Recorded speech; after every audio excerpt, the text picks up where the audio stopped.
19 First Alert forecast. Good afternoon, I'm Dan DeRose with 19 News, coming to you from our digital desk. We're going to give you a look at our weather picture, and something we've been following for the past few days is the potential of flooding because of ice jams. If you don't know what an ice jam is, when we've had as cold a weather as we've had, these rivers freeze over and the water flows underneath that flat, frozen piece of the river. But when we get a thaw like we've had over the past few days, it starts to break up and those pieces, they go jagged. It's really something to see. But when it goes jagged and they freeze in place, the water can't move smoothly anymore, and it starts to push out of the banks, and it causes flooding. In fact, here is some video of the Grand River from today. We're keeping an eye on it. There's a dumpster from somewhere. You can see the River Bend Marina here. This is out to the east of Cleveland. And the problem is you can see some water moving, and they really look for those breaks when all of that jagged ice finally breaks up. It's actually sort of a violent movement of ice, massive ice chunks, and it can take out a lot of property as it runs and tries to get out then into the lake. Ultimately, that's where all of our water and our rivers they run to, is they're looking to get into Lake Erie. Let's welcome in 19 First Alert meteorologist Andy Chilian. Andy, that video was evidence of what's, I think, going to be a bigger problem over the next couple of days. Yeah, and it really just shows you what can happen and what's inevitable, really, with this type of scenarios. So the Grand River is one that we're watching. We'll see if any other rivers do develop that issue. Needless to say, there's a flood advisory issued in that area of Lake County as we zoom in to show you exactly the area. If you're anywhere in Fairport Harbor, the village of Grand River, or Paynesville, and anywhere in this shaded area, that's where there could be some high water as a result of that ice jam. This is in effect until basically further notice. So yeah, it's just something that we are going to have to deal with now with this milder pattern. You saw the ice. I mean, I think those videos are amazing. It really looks like concrete, and so imagine the ice as concrete. Obviously, water is going to have a very difficult time flowing over that or around it or wherever it's trying to go. Either way, though, we haven't seen too much rain to cause any flooding issues today, and that rain is moving out. So we actually do have some breaks in the clouds out west. That clearing should begin to make its way east over the next few hours. A lot of us will at least be able to see some partial sunshine before we finish today. And it's another pretty warm one, too. We've got a stronger southwest wind today that's sending temperatures well into the 50s. We're only a couple degrees shy of the 60-degree mark in Lorain and Mansfield. And we're currently at 56 in Cleveland with a little bit cooler weather, 50 out in Ashtabula. Rest of the evening will call for those mid and upper 50s out there with that breeze that will be weakening a bit more so overnight, and we'll have temperatures staying well above freezing again overnight with drier conditions. Be mindful, there can be some fog tonight if we do see a bit more clearing, and that wind will be lighter.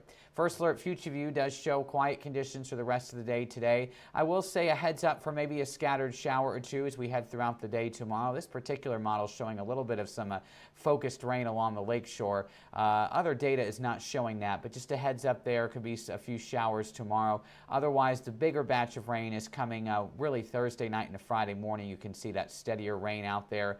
Again, a lot of this shouldn't be too heavy, but we just have to watch out. Of course, rain on top of the ice jam could cause more issues of at least local high water. Then will dry out into Friday afternoon, and temperatures will begin to drop by then, as our high for the day on Friday is likely to be around midday. So lots going on, Dan. I know we've got more rain on the way. We're just hoping the ice jams, people will be safe out there. It's really hard to predict. I mean, we know ice jams are going to happen, but I can't really say how high the river is going to get. We're just going to have to wait and see what happens with this additional rain, and of course where all the ice is able to end up.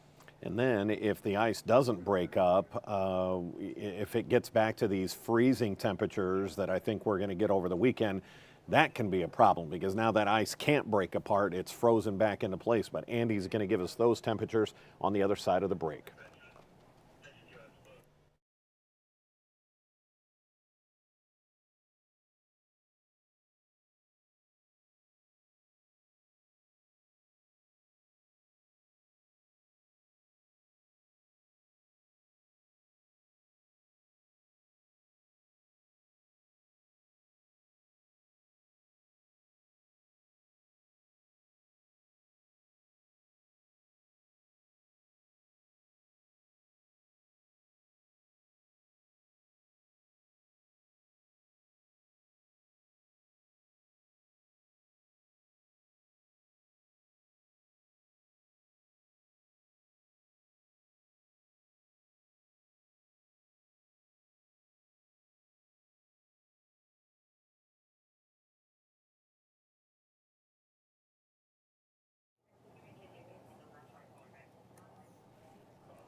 And welcome back. A live look from our First Alert network of cameras.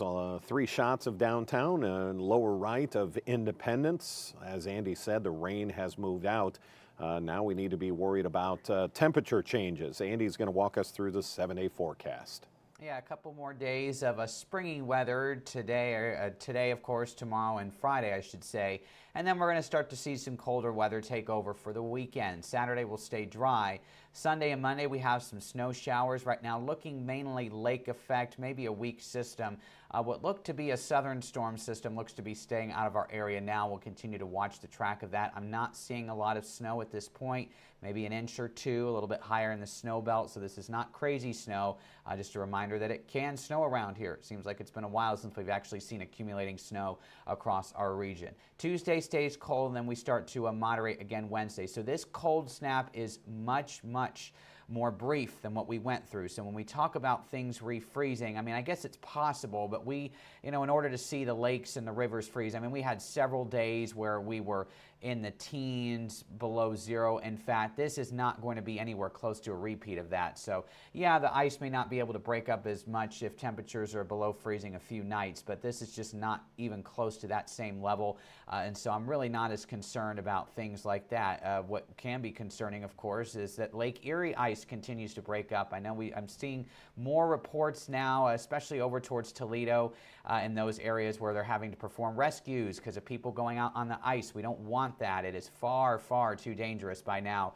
You should probably use common sense. Say, hey, a few days in the 50s, that's going to break that ice up. So no going out on the ice. Meanwhile, we need that ice to break up too. You have to have the ice jams flow into the lake, as you were talking about earlier, Dan. So just a lot of things to monitor. It's not just what's falling from the sky. It's also kind of what's on the ground now and how things are behaving with the crazy temperature swings over the next several days. Yeah, Andy, you talk about common sense. If you look at the grass and you can see grass, that means it's been warm enough to melt all that snow. Probably not a great idea to get out there on the ice. Not exactly, optimal at all. 19 First Alert meteorologist Andy Chilian.